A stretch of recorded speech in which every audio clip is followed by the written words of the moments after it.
La Biblia nos manda a que debemos de recibir la palabra de Dios con mansedumbre, es decir, con humildad. Cuando en el corazón del creyente no hay humildad, no hay mansedumbre, la palabra no cala, la palabra no llega al corazón. Entonces, así como entramos, así salimos, y quizás hasta peor de cómo entramos. Pero hermanos, debemos de tener esta actitud de mansedumbre para buscar la palabra del Señor. Estamos estudiando en el libro de Esdras y hemos hablado cómo Zorobabel y el pueblo de Israel están decididos a reconstruir el templo de la casa del Señor. Y los enemigos no lograron impedir la reconstrucción hasta que el asunto fue llevado al rey por medio de una carta. Ahora, en esta mañana vamos a estudiar el contenido de esa carta, de esa copia de la carta que estas personas influyentes que llegaron a cuestionar el trabajo de los israelitas mandaron a Darío, rey de Persia. A propósito, si usted ha estado pendiente, ¿verdad?, de este estudio, se ha dado cuenta que han pasado varios reyes, varios gobiernos, hasta el capítulo 5, fíjese. Comenzando con el rey Ciro, seguido el rey Asuero, después el rey Artajerjes, y ahora bajo el reinado de Darío, rey de Persia. Y hermanos, todo pasa en esta vida, ¿verdad? Pero nuestro Señor Jesucristo, quien es Rey de Reyes y Señor de Señores, permanece sentado en su trono para siempre. Dice la palabra del Señor, y el mundo pasa y sus deseos, pero el que hace la voluntad de Dios permanece para siempre. Presidentes vienen, presidentes van, pero el creyente que hace la voluntad de Dios permanece para siempre. Si hemos de vencer, debemos tener claro lo básico. Y el tema que vamos a estudiar en esta mañana es precisamente claridad en lo básico para vencer al enemigo. Claridad en lo básico para vencer al enemigo. Abra su Biblia, por favor, a Esdras capítulo 5, en el versículo 6, capítulo 5, versículo 6 de Esdras, y vamos a leer hasta el versículo 17. Esdras capítulo 5, versículo 6 al versículo 17. Y dice la palabra del Señor de esta manera: copia de la carta que Tanai, gobernador del otro lado del río, y Setar-Bosnai y sus compañeros, los gobernadores que estaban al otro lado del río, enviaron al rey Darío. Fíjese, esta es la copia que encontramos nosotros de esa carta. Los enemigos de Israel mandaron al rey Darío. ¿Y qué es lo que hace esta copia? ¿Qué le dicen? Bueno, en primer lugar le informan al rey el avance de la obra de la reedificación que están haciendo los judíos ahí en Jerusalén. Y le dice: nosotros lo hemos constatado personalmente. Los maderos están puestos en las paredes. La obra se realiza deprisa y prospera en sus manos. Es decir, no tiene ningún obstáculo. Están viento en popa edificando el templo de la casa del Señor. Note lo que dice en el versículo 7. Le enviaron carta, y así estaba escrito allá: al rey Darío, toda paz. Sea notorio al rey que fuimos a la provincia de Judea, a la casa del gran Dios, la cual se edifica con piedras grandes. Ya los maderos están puestos en las paredes, y la obra se hace deprisa y prospera en sus manos. Además, los enemigos de Israel, fíjese, informan la postura de los judíos, le informan al rey cuál es la postura de los judíos en relación a la reedificación del templo. Y le dice: nosotros les hemos preguntado que quién les ha dado orden de edificar esa casa, y también quiénes son los nombres, los que están a la cabeza, ¿verdad?, de ellos, para hacértelo saber a ti, oh rey. Y entonces les dice, los judíos nos respondieron que ellos son siervos del Dios del cielo y de la tierra. Dice que reedifican la casa que muchos años antes había levantado el gran rey de Israel, el rey Salomón. Y dice que la razón por la cual esta casa del Señor está en ruinas, le dice, es por el pecado de sus padres que hicieron despertar la ira de Dios, el Dios de Israel. Y le dice que Dios les entregó en manos del rey de Babilonia, llevándolos cautivos y también destruyendo esta casa del Señor. Pero le dice al rey Ciro, que el rey Ciro, al rey Darío, que el rey Ciro le dio orden de regresar aquí a Jerusalén y reedificar el templo de la casa del Señor. Y que el mismo Ciro les entregó utensilios de oro y de plata que el rey Nabucodonosor había traído de Jerusalén y los había colocado en el templo del Dios que ellos adoraban allí en Babilonia. Y los entregó a Sesbazar, es decir, a Zorobabel, el gobernador de los judíos, para que los llevara de regreso a Jerusalén y los pusiera en el templo del Señor cuando fuera restituido, reconstruido este templo. Entonces Zorobabel y el pueblo de Israel dice que pusieron los cimientos del templo, y desde entonces y hasta ahora se edifica, le dice, el trabajo de la casa del Señor hasta terminar de construir. Dice en el capítulo 5, versículo 9. Entonces preguntamos a los ancianos diciéndoles así: ¿quién nos dio orden para edificar esta casa y para levantar estos muros? Y también les preguntamos sus nombres para hacértelo saber, para escribirte los nombres de los hombres que estaban a la cabeza de ellos. Y nos respondieron diciendo así: nosotros somos siervos del Dios del cielo y de la tierra, y reedificamos la casa que ya muchos años antes había sido edificada, la cual edificó y terminó el gran rey de Israel. Mas después que nuestros padres provocaron a ira al Dios de los cielos, Él los entregó en manos de Nabucodonosor, rey de Babilonia, caldeo, el cual destruyó esta casa y llevó cautivo al pueblo a Babilonia. Pero en el año primero de Ciro, rey de Babilonia, el mismo rey Ciro dio orden para que esta casa de Dios fuese reedificada. También los utensilios de oro y de plata de la casa de Dios que Nabucodonosor había sacado del templo que estaba en Jerusalén y los había llevado al templo de Babilonia, el rey Ciro los sacó del templo de Babilonia y fueron entregados a Sesbazar, a quien había puesto por gobernador. Y le dijo: toma estos utensilios, ve y llévalos al templo que está en Jerusalén y sea reedificada la casa de Dios en su lugar. Entonces Sesbazar vino y puso los cimientos de la casa de Dios, la cual está en Jerusalén. Y desde entonces hasta ahora se edifica y aún no está concluida.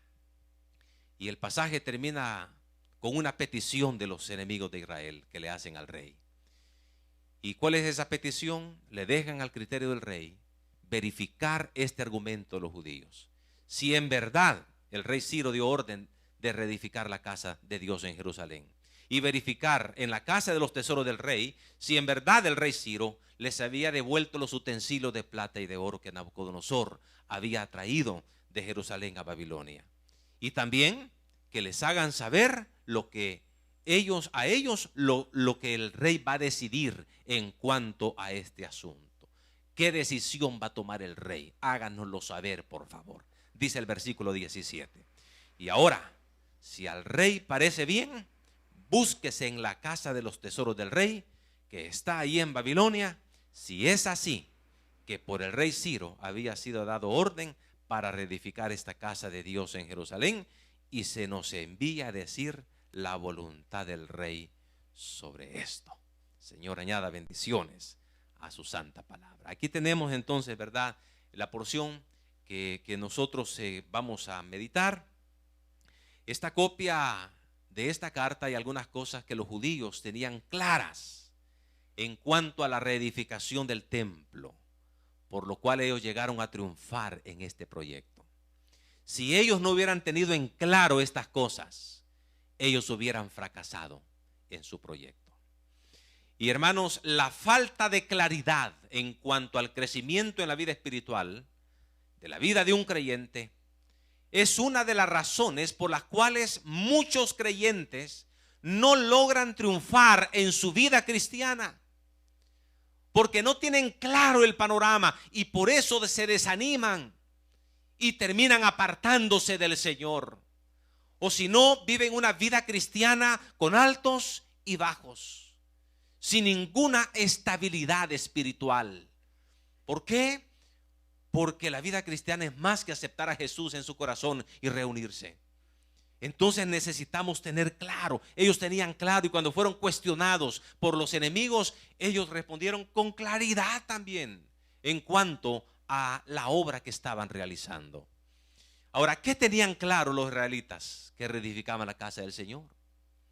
En primer lugar, ellos tenían en claro quién es Dios. Fíjese qué interesante. Y por eso dice claridad en lo básico. ¿Quién es Dios? ¿Quién es Dios? No solamente eso es lo que ellos deben de tener claro, sino nosotros también. Dice en el versículo 11, Esdras 5:11. Y respondieron diciendo así: nosotros somos siervos ¿de quién, hermanos? Del Dios del cielo y de la tierra. Eso dijeron ellos. Esto quiere decir que Dios tiene autoridad en el cielo y también tiene autoridad aquí en la tierra. Cuando estuve siendo atacado por una enfermedad hace poco, me mandaron a descansar. Así es que un par de días no vine acá, quedé en la casa. Y viendo una predicación de la iglesia Camino, el pastor Navas comentó algo muy interesante. Él dijo que su experiencia cuando él comenzó a ser pastor, con una experiencia para liberación de demonios de una persona, dice que él estaba pastoreando Nate, allá. Y en una ocasión, una hermanita miembro de la iglesia vino donde el hermano Navas y le dijo: pastor, mi hijo se está muriendo. Yo quiero que usted vaya y ore por él. Y dice el pastor Navas: ¿cómo no? Con todo gusto voy a ir. Y dice que fue, según el día señalado y la hora señalada, y llegó a la casa. Y aquella madrecita le dice: pase por aquí, pastor. Tiene 10 días que este muchacho no quiere comer. Y pasó y lo llevaron a un cuarto. Y en una esquina estaba un joven, dice, así, en esa postura. Y entonces el pastor lo vio y era una persona que su piel estaba pegada a su esqueleto, su carne estaba pegado a su esqueleto ya. Era un cadáver demacrado. Usted puede ver una persona consumida completamente.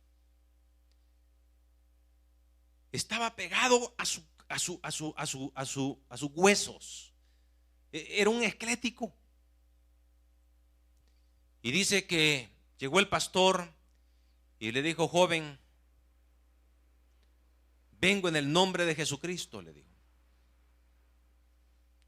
porque Jesús es Señor en el cielo y es Señor en la tierra, le dijo.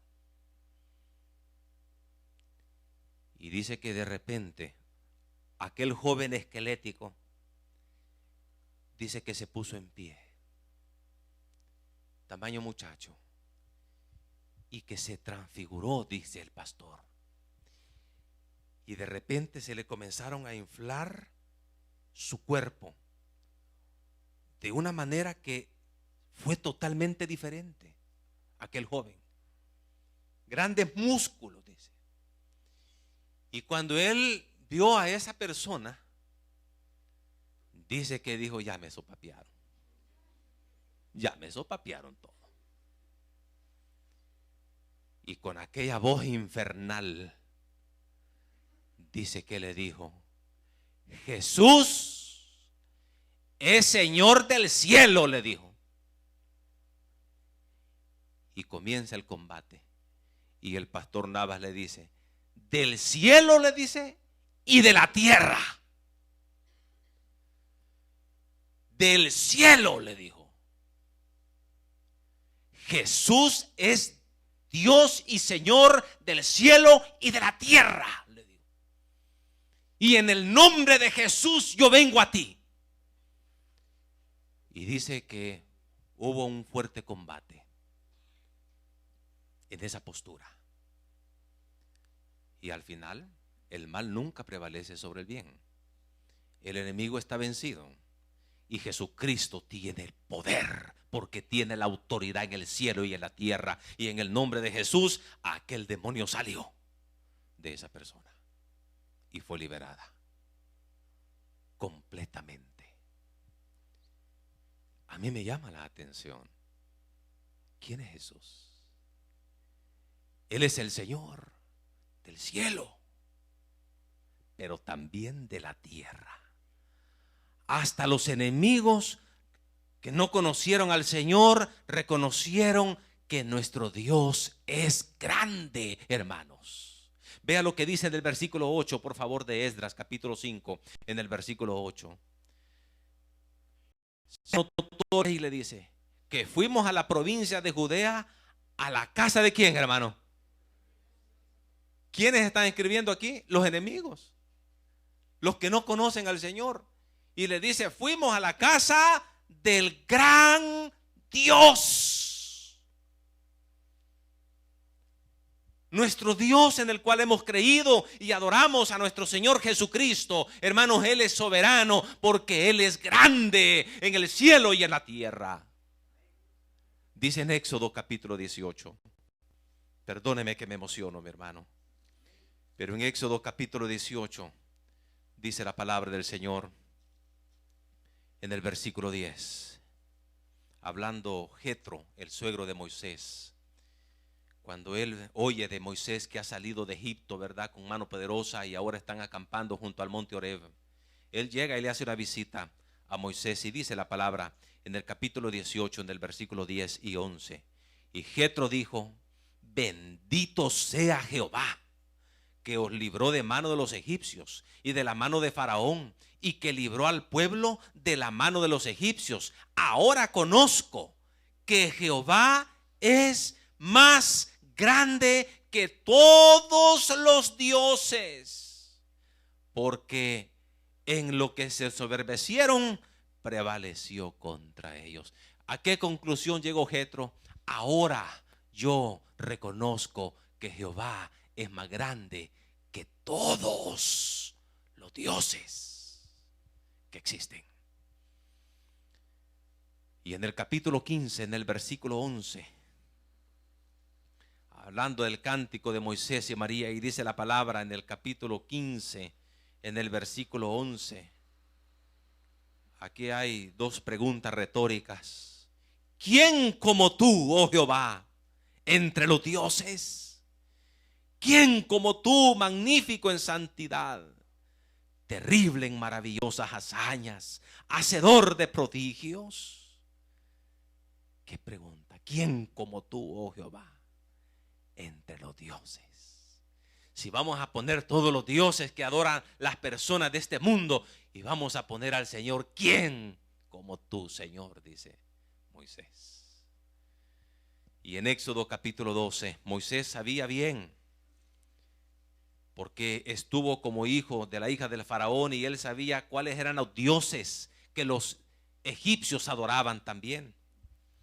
Él conocía perfectamente bien las deidades que ese pueblo adoraban, pero dice en el capítulo 12, en el versículo 12, le dice el Señor a Moisés, pues yo pasaré aquella noche por la tierra de Egipto y heriré a todo primogénito en la tierra, como las bestias, y ejecutaré mis juicios en todos los dioses de Egipto. Yo, Jehová. ¿Contra quién era la lucha? Contra todos los dioses de Egipto. Habían 10 dioses grandes que ellos hacían y que ellos adoraban. Y cada plaga fue para derribar a esos dioses de Egipto. Pero también en Deuteronomio capítulo 10, versículo 17, dice la palabra del Señor. En Deuteronomio capítulo 10, versículo 17. Porque Jehová vuestro Dios es Dios de dioses y Señor de señores, Dios grande, poderoso y temible, que no hace acepción de personas, ni toma cohecho. Este es nuestro Dios, grande, poderoso y temible, y que no hace acepción de personas. Salmo 77, 13. Salmos capítulo 77, en el versículo 13, dice la palabra del Señor de esta manera. Oh Dios, santo es tu camino. ¿Qué Dios es grande como nuestro Dios? Ahora, me encanta a mí esto, de minúscula, de mayúscula. ¿Qué Dios de minúscula? Usted lo puede ver. ¿Qué Dios es grande como nuestro Dios de mayúscula? Hermanos, nuestro Dios es grande. Nuestro Señor Jesucristo es poderoso. Por lo tanto, no hay problema que el Señor no pueda resolver. Si usted está atravesando algún problema, por muy grande que sea, alguna enfermedad, alguna situación difícil, algún problema económico, cualquier situación que usted puede ver en su familia, con sus hijos, etcétera, yo quiero decirle una cosa, mi hermano. No hay problema grande que el Señor Jesús no pueda resolver. El Señor permite muchas veces que entremos en dificultades, que entremos en adversidades, que entremos en angustia, que entremos en tribulaciones para mostrar su poder de liberación en nosotros. Y de eso dio testimonio el apóstol Pablo en 2 de Timoteo capítulo 3, en el versículo 11. Dice la palabra del Señor en segunda carta del apóstol Pablo a Timoteo, en el capítulo 3, en el versículo 11. Dice la palabra del Señor: persecuciones, padecimientos, como los que me sobrevinieron en Antioquía, en Iconio y en Listra. Quiere decir que no solamente fue en un lugar, no solamente fue una vez, sino que en varios lugares que vinieron persecuciones y padecimientos, en Antioquía, en Iconio, en Listra, persecuciones que he sufrido, dice. Pero esta frase es maravillosa: y de alguna de ellas, no dice así, ¿verdad? Y de la mayoría tampoco. Y dice: y de todas me ha librado el Señor. El Señor permitía esas persecuciones, esas angustias, esas tribulaciones. Y dice el apóstol Pablo: de todas me ha librado mi Señor. Porque nuestro Señor es grande, Él es poderoso. Ahora alguien se pregunta: ¿y por qué no lo libró cuando le dieron en la nuca? Como dicen los jóvenes. ¿Por qué no lo libró de la muerte? Porque ya su tiempo había terminado. Y el propósito de Dios se había cumplido en el apóstol Pablo. Usted y yo tenemos un propósito en la tierra. Y cuando nuestro propósito sea terminado, ya no hay más razón de estar aquí. Vámonos a la presencia del Señor. Hermano, Dios es grande. Él es todopoderoso. Si usted está atravesando alguna dificultad, algún problema, de su lado está el Señor. Pero Dios no solo es grande, sino que es la autoridad. Se hace lo que dice Jesús. lo que el Señor dice, eso se hace. Porque Él es Señor. Él es autoridad. Y allá en el cielo Él da una palabra, inmediatamente se cumplen las cosas. Y Él es Señor del cielo y de la tierra. En Filipenses capítulo 2, versículo 9. El apóstol Pablo, escribiendo de lo que Jesús hizo en la cruz de Calvario por nosotros, hablando de su padecimiento en la cruz, dice en Filipenses capítulo 2, versículo 9: por lo cual Dios también le exaltó hasta lo sumo y le dio un nombre que es sobre todo nombre, para que en el nombre de Jesús se doble toda rodilla de los que están en los cielos y en la tierra y debajo de la tierra, y toda lengua confiese que Jesucristo es el Señor, para gloria de Dios Padre. Jesús tiene un nombre que es sobre todo nombre, y lo ha exaltado hasta lo sumo, hasta lo máximo, para que en el nombre de Jesús se doble toda rodilla de los que están allá en los cielos, aquí en la tierra y debajo de la tierra. Y hay una promesa, y dice la palabra: y toda lengua confesará que Jesucristo es el Señor, para gloria de Dios Padre. Cuando yo trato de pensar en esta promesa, me pregunto: ¿y aquellos grandes ateos un día van a confesar? Y van a estar temblando y doblando las rodillas frente al Rey de Reyes y al Señor de Señores, frente a Jesucristo. Y van a confesar que Jesús es el Señor. Adolfo Hitler, Stalin, Lenin, todos ellos, toda persona un día va a confesar que Jesús es el Señor, pero será demasiado tarde. Ya nosotros desde hoy doblamos rodillas, reconociendo quién es nuestro Señor Jesucristo, reconociendo que Él es el Señor de nuestras vidas. Ahora, hermano, ¿es Jesús el Señor de su vida o no? ¿Por qué me llamáis Señor, Señor?, dijo el Señor Jesús, y no hacéis lo que yo mando.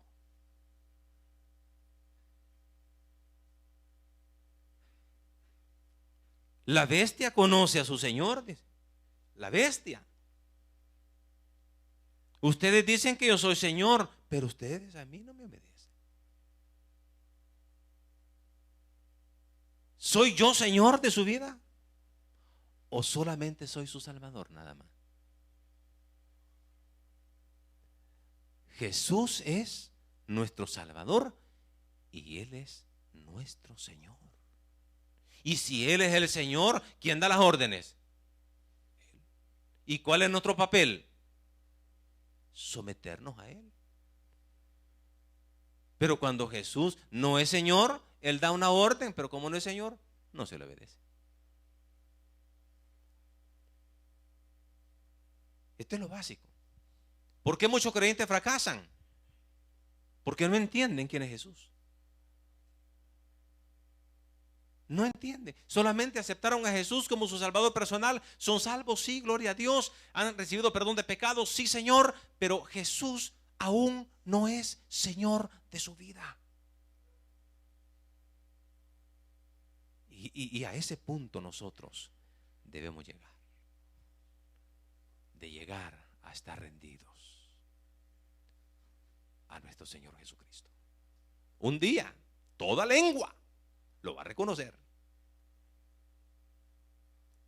Y cuando nosotros como hijos de Dios, hermanos, no hemos llegado todavía a eso, nos falta algún trecho todavía que sufrir. Que sufrir. Pero va a llegar el día donde el Señor nos va a poner, hermano. Como dicen, entre la espada y la pared. Donde no nos va a quedar otra alternativa más que caer rendidos al Señor, reconociéndole a Él como nuestro Señor de nuestra vida. Mejor reconozcámoslo hoy. Comencemos en las buenas. Busquemos al Señor. Aceptémosle como nuestro Señor. De aquí en adelante, Jesús, yo quiero que tú seas mi Señor. Yo voy a tratar la manera de hacer lo que tú me ordenes que yo haga. Yo voy a seguirte como mi Señor y mi Salvador. Pero hay una segunda lección que nosotros podemos aprender, donde los judíos tenían bien en claro. Y es que los judíos, hermanos, tenían en claro que eran siervos del Señor, que hacían su obra aquí en la tierra. Y eso es lo que nosotros debemos de tener muy en claro, mi hermano, que somos siervos del Señor Jesucristo, que hacemos su obra aquí en la tierra. Por eso dice Esdras capítulo 5 en el versículo 11. Y nos respondieron diciendo así: nosotros somos siervos del Dios del cielo y de la tierra, que reedificamos la casa que ya muchos años antes había sido edificada, la cual edificó y terminó el gran rey de Israel. Los judíos tenían en claro quiénes eran y qué hacían. Somos siervos y sabemos para quién trabajamos. No trabajaban para cualquier Dios, trabajaban para el Dios que es Señor en el cielo y en la tierra. Hermanos, al igual que los judíos, usted y yo trabajamos acá en la tierra. Somos siervos del Señor Jesucristo y hacemos su obra. No trabajamos para cualquier Dios. Trabajamos para nuestro Señor Jesucristo, quien tiene autoridad en el cielo, en la tierra y debajo de la tierra. Es decir, el que gobierna. Entonces, ese Señor merece toda la autoridad y toda la gloria y la honra y toda potencia para Él. Fíjese, si Él es el Rey, si Él es el grande, el todopoderoso, entonces Él merece toda la gloria. De hecho, en 1 Timoteo capítulo 1 versículo 17, dice la palabra del Señor en 1 Timoteo capítulo 1 en el versículo 17. Si no lo encuentra, yo se lo voy a leer. Dice: por tanto, al Rey de los siglos, inmortal, invisible, al único y sabio Dios, sea honor y gloria por los siglos de los siglos. Amén. Y el capítulo 6, versículo 5 de 1 Timoteo 6, 15, y 16 dice: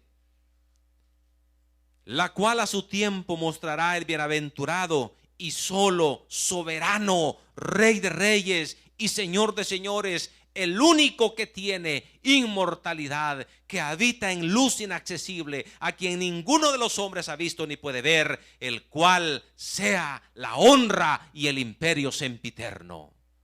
Amén. Jesús es el gran Dios. Y Él merece toda la gloria. Pero nosotros somos sus siervos. Hacemos su obra aquí en la tierra. Y nuestro servicio, hermano, tiene que ser buscar la gloria del Señor. No su gloria. No mi gloria, sino la gloria del Señor. ¿Por qué? Porque nosotros estamos ubicados, entendiendo con claridad lo básico, claridad en lo básico es el tema. Y esto es básico. Si nosotros hemos puesto a nuestra fe en el Señor Jesucristo. Él es el Señor, nosotros que somos siervos. Él merece toda la gloria. Entonces mi servicio debe buscar que la gloria sea para el Señor Jesucristo, nunca para nosotros, porque nosotros somos siervos del Señor nada más.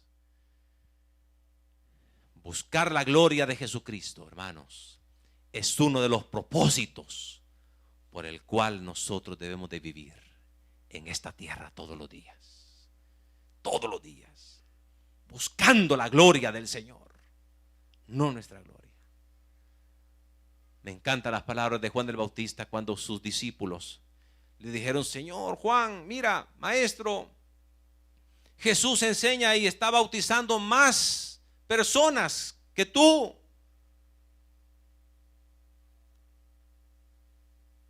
Como que estaban celosos del ministerio de Jesús, aunque Jesús no bautizaba, dice el pasaje.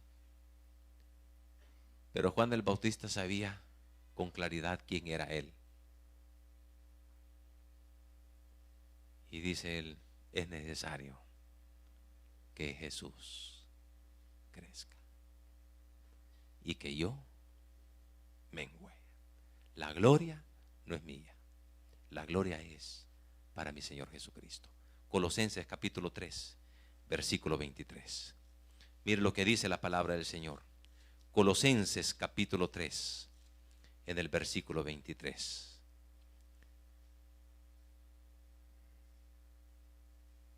Y todo lo que hagáis. Note qué palabra. A veces nosotros leemos, pero leemos como leer el periódico, ¿verdad? Pero rara vez tratamos de ir parando para entender, para meditar. Dice: y todo lo que hagáis. ¿O cómo dice?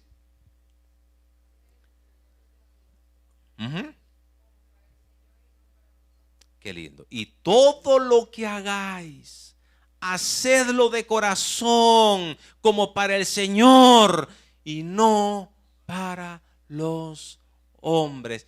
Todo lo que hagáis. ¿Qué hace usted desde que se levanta hasta que se acuesta, mi hermanito? ¿Qué hace usted? Entonces dice el apóstol Pablo: pues todo lo que usted haga, que sea para el Señor y no para los hombres. Todo lo que usted haga. Note lo que dice en el capítulo 3, también de Colosenses, en el versículo 17. Y todo lo que hacéis, sea de palabra o de hecho, hacedlo todo en el nombre del Señor Jesús, dando gracias a Dios Padre por medio de Él. Todo lo que hagamos. Fíjate, hermano, que yo voy a estudiar. Vaya a estudiar para la gloria de Jesús. Prepárese, estudie para la gloria del Señor. Fíjate, pastor, que yo voy a trabajar. Vaya a trabajar para la gloria de Jesús. Si usted es un carpintero, trabaje, hermano, esa madera para la gloria de Jesús. Esté trabajando. Si usted barre, barra para la gloria de Jesús.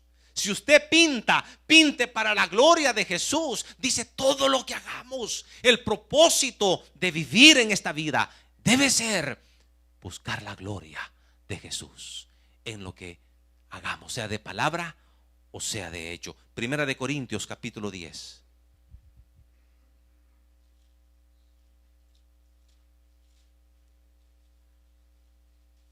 Versículo 31. Primera carta a los Corintios 10:31. Si pues coméis o bebéis o hacéis otra cosa, hacedlo todo. ¿Para qué, mi hermano? Para la gloria de Dios. Cuando usted le sirvan su desayunito, cómaselo para la gloria del Señor. Para la gloria del Señor. Entonces, hermano, cuando usted hace todo lo que está haciendo para la gloria del Señor, obviamente no va a ser pecado para la gloria. Señor, este pecado lo va a hacer para... que no, sería demasiado cínico una persona. ¿Entiende? Su actitud en su corazón contra otra persona, ¿cómo es? Es para la gloria del Señor. Entonces, ¿qué hacer? Cambiar esto. Y hagamos todo para la gloria del Señor. Primera de Pedro 4:11, mi hermano. Primera de Pedro, note la palabra del Señor como es de contundente, ¿verdad? Y también es bien consistente en sus principios. Dice en el capítulo 4, versículo 11, si alguno habla, hable conforme a las palabras de Dios. Si alguno ministra, ministre conforme al poder que Dios da, para que en todo sea Dios glorificado por Jesucristo, a quien pertenece la gloria y el imperio por los siglos de los siglos. Amén. Hermanos músicos, usted que toca esta batería, mi hermanito, toque esa batería para la gloria del Señor, no para su gloria. Ustedes que predicamos, nosotros que predico, yo que predico, usted que predique, agarre este púlpito y haya habido primeramente un tiempo sometido en oración con Dios, que Dios le dé el mensaje, no la internet, que el Señor le dé esa palabra, que cuando usted venga aquí, hermano, y se pare en este púlpito para predicar la palabra, predíquelo para la gloria de Jesús, no para su gloria. Y cuando los hermanos le feliciten, dígale gloria al Jesús, hermano, porque Él se merece toda la gloria y la honra. Si usted viene aquí a cantar porque el Señor le ha dado la bendición de un talento para cantar, cante para la gloria de Jesús. Glorifique a Jesús con sus talentos, con sus dones, sus estudios, todo lo que hagamos. Porque nosotros somos siervos del Dios del cielo y de la tierra. La gloria es para el Señor Jesucristo. Ahora, como siervos del Señor, nuestra tarea es edificar nuestra vida espiritual. En Esdras capítulo 5, versículo 11, dice la palabra de Dios. Y nos respondieron diciendo así: nosotros somos siervos del Dios del cielo y de la tierra, y reedificamos la casa que ya muchos años antes había sido edificada, la cual edificó y terminó el gran rey de Israel. Hermano, nuestro gran rey, el Señor Jesucristo, dijo que Él había venido y había edificado su iglesia. Nuestro gran rey ya la edificó hace mucho tiempo, pero nos toca a nosotros trabajar en traer almas que por su pecado están destituidas de la gloria de Dios. Y nuestro trabajo es trayendo personas a los pies del Señor Jesucristo. Para eso nosotros estamos edificando la casa espiritual. Para eso estamos trabajando, hermano. Por eso estamos nosotros con este proyecto como iglesia. Mire, primera vez en la historia de esta iglesia que tenemos un crédito, mi hermano. Pero en el nombre de Jesús lo vamos a pagar, mi hermano. Vamos a salir de esto. Ya va a ver. Sus ojos lo verán. Una de mis oraciones: Señor, permítame y concédame, le digo yo, vida. Dame un poquito más de vida. Yo siento que todavía puedo ser útil a ti, mi Señor. Pero dame tu bendición, Padre, que podamos cancelar ahí, que podamos construir ese templo, le digo yo al Señor. Permitime el privilegio de inaugurarlo y de trabajar unos años también allí, le digo yo al Señor, porque necesito preparar líderes, Padre. Necesito preparar siervos tuyos, porque yo ya voy de salida. Pero necesitamos gente que te conozca a ti, que los vamos a preparar en 2 años una escuela de ministros. Tal vez no van a ser, ¿verdad?, pastores graduados de seminarios y grandes pastorazos, pero vamos a preparar gente de Dios. 2 años. Por supuesto, clases a nivel de seminario. Y el Señor está trayendo personas que yo estoy visualizando que tienen grande potencial. No por gusto los está trayendo acá el Señor. Vamos a preparar para que puedan ellos ser ministros y puedan levantar obras, trabajar, hacer la obra pastoral. Porque nosotros, hermanos, ya en unos cuantos añitos más, ya nos vamos de esta tierra. Y le digo, mi última década, Señor, es levantar 5 iglesias. Pero esto queda. Allá arriba están los futuros pastores también. los futuros diáconos, los futuros ujieres, las futuras maestras y maestros de escuela dominical. Y también allá afuera andan también.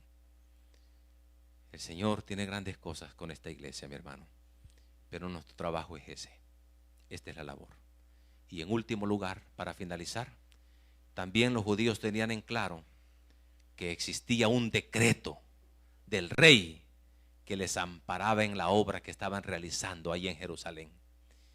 Y es precisamente lo que nosotros debemos de tener muy en claro, hermano.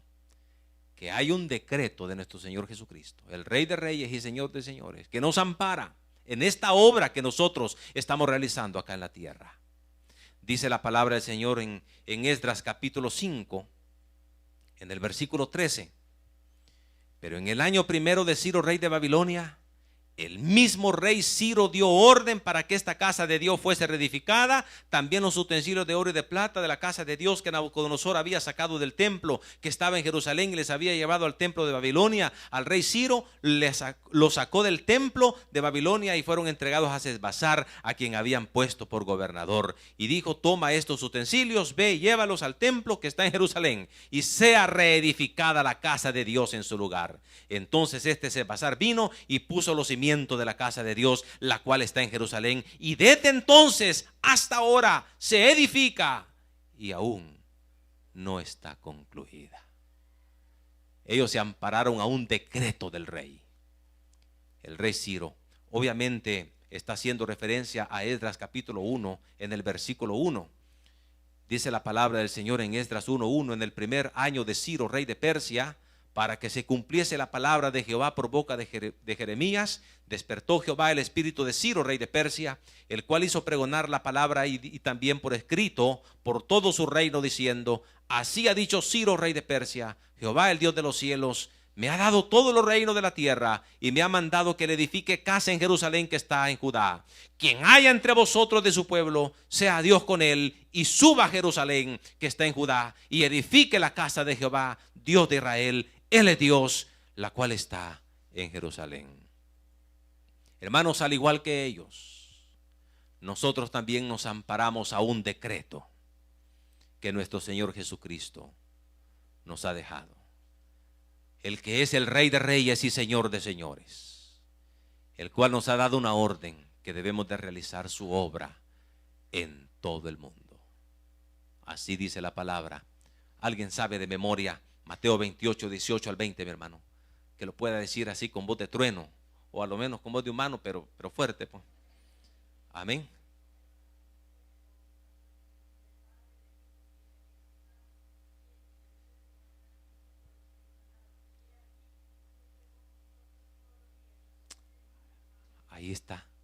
Ahí está el decreto.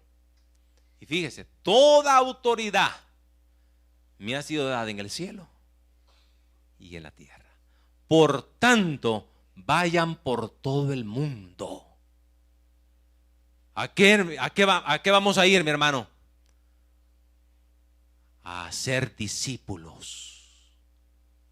Eso fue lo que el Señor nos mandó a hacer, discípulos del Señor Jesucristo.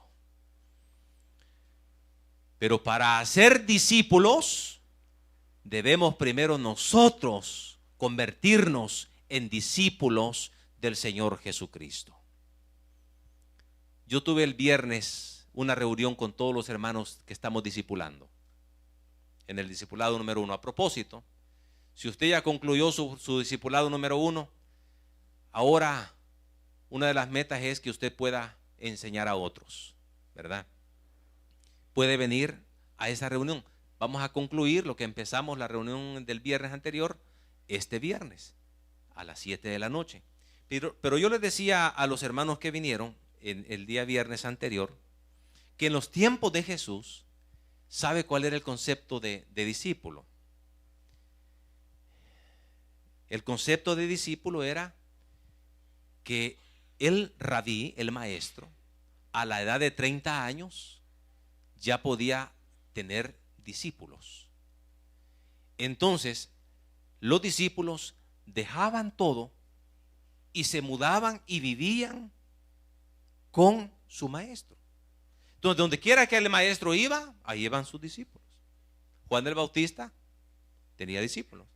Entonces ellos aprendían de lo que miraban de su maestro y de lo que el maestro les enseñaba. Ellos aprendían cómo el maestro resolvía sus problemas, sus dificultades, cómo enfrentaba los enemigos, las críticas, ¿verdad? Entonces, ¿cuál es la reacción de él?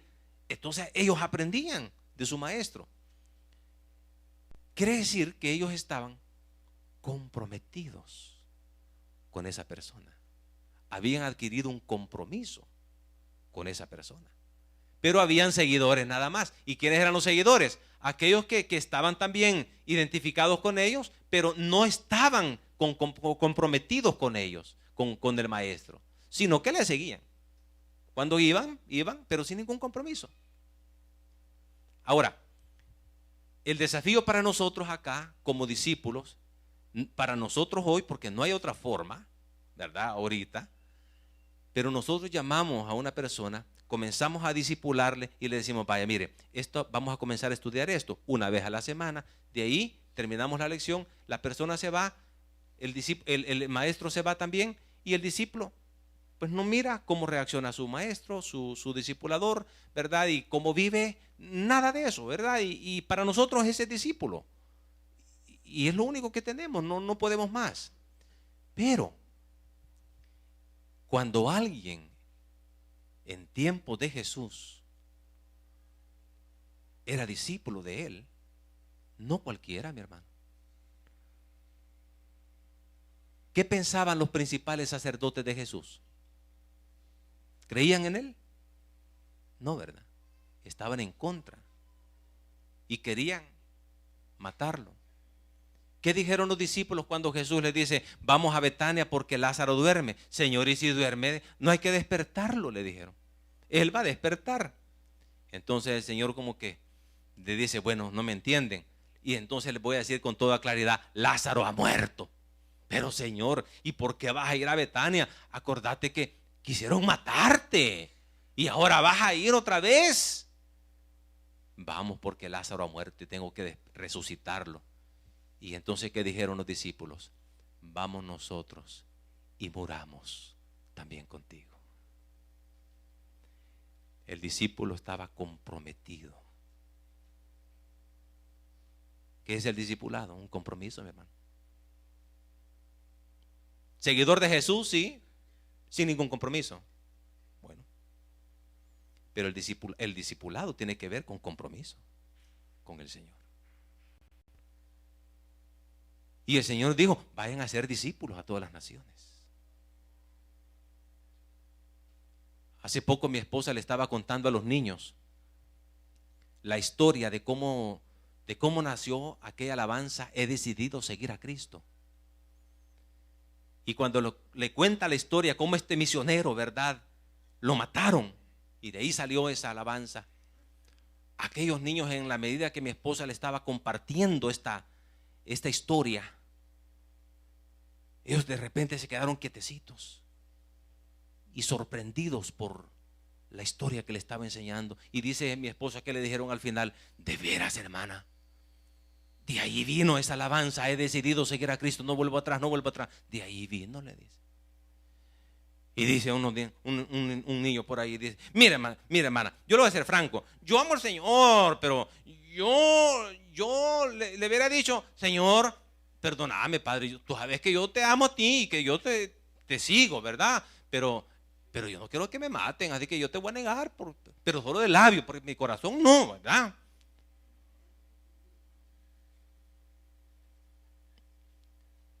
Es fácil, ¿verdad? Decir, bueno, mire, Señor, tú sabes, Padre, que en mi corazón, allá en el fondo, lo más profundo, Señor, tú eres mi Señor, pues yo te amo a ti, Señor. Pero ahorita te voy a negar porque de todas maneras, pues. Entonces no, ¿y tú, Señor? Entonces no me amas. Los discípulos estuvieron comprometidos con el Señor al grado que llegaron a ofrendar sus vidas con el Señor.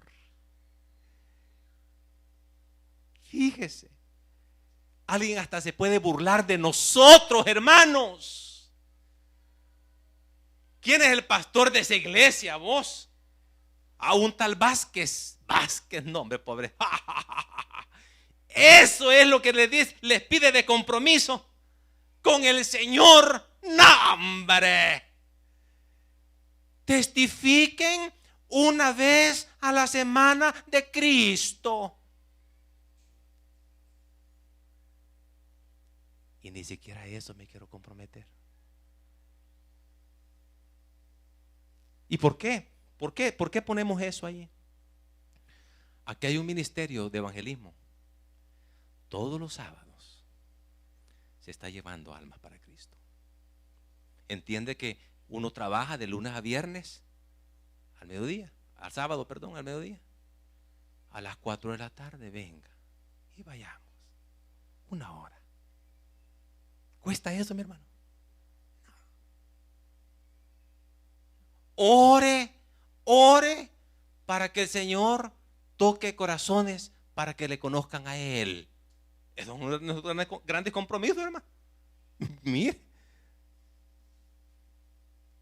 ese es el pacto que hacemos. Congréguese el día domingo, en la mañana, en la tarde, y el culto el día miércoles. Eso es. Es cosa de otro mundo, mi hermano. Pero ¿qué sucede cuando decimos no?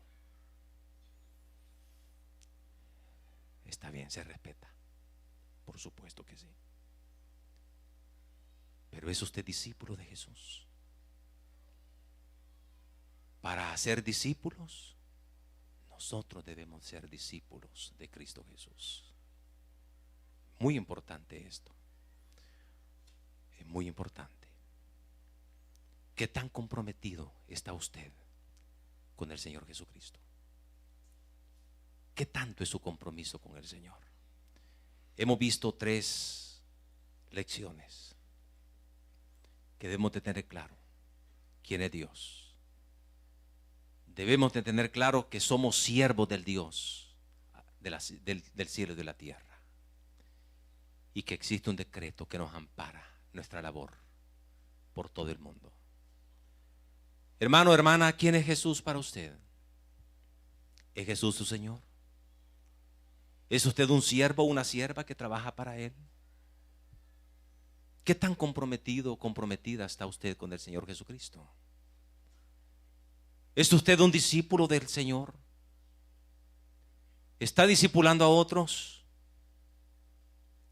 Yo le pido sinceramente que durante la semana aparte un tiempo y medite en estas preguntas y respóndalas con toda claridad y sinceridad en su corazón.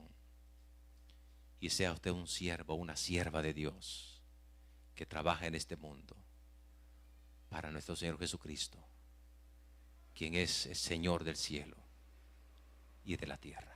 Padre, gracias te damos por tu palabra.